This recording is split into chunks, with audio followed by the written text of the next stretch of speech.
Hi everyone.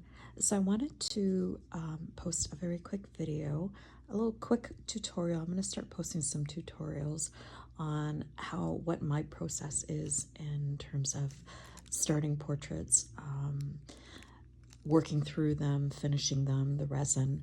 But this is a quick tutorial on how I use transfer paper to get my image onto my chosen paper that I use, which is Pastel Mat. So some artists will use a grid method where they'll put blocks in and go that way.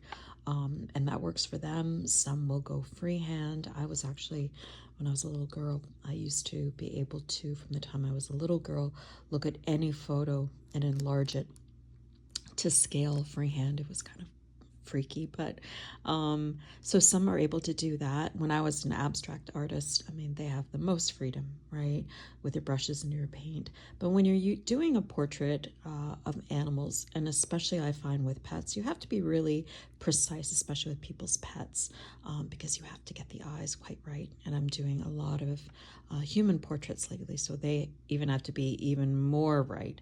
You get that wrong, especially the eyes, you get the whole thing wrong. So that's why I use transfer paper.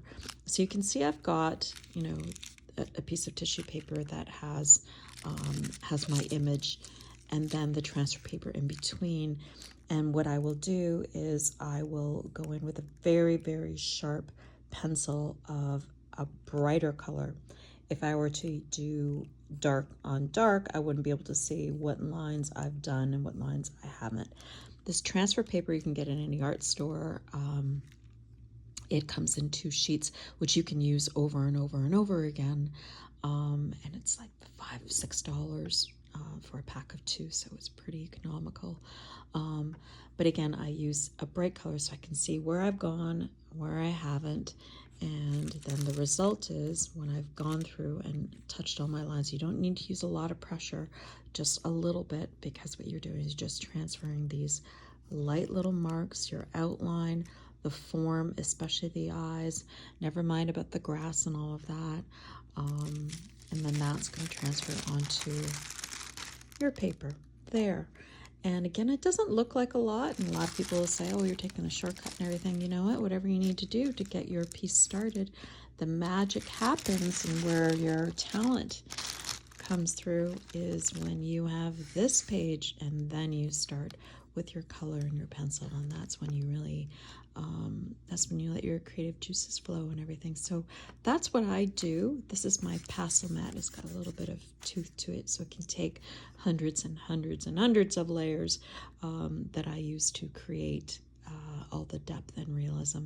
So that is a quick tutorial on what I do. I start my pieces. You can see it's a little sandwich of lines, pretty much. And yeah, so I'm starting this series, which is called, it's going to be called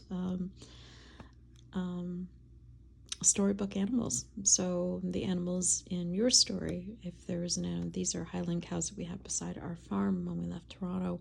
I moved to a 10-acre farm many, many years ago, but they were very sweet little magical animals, so they're part of my story.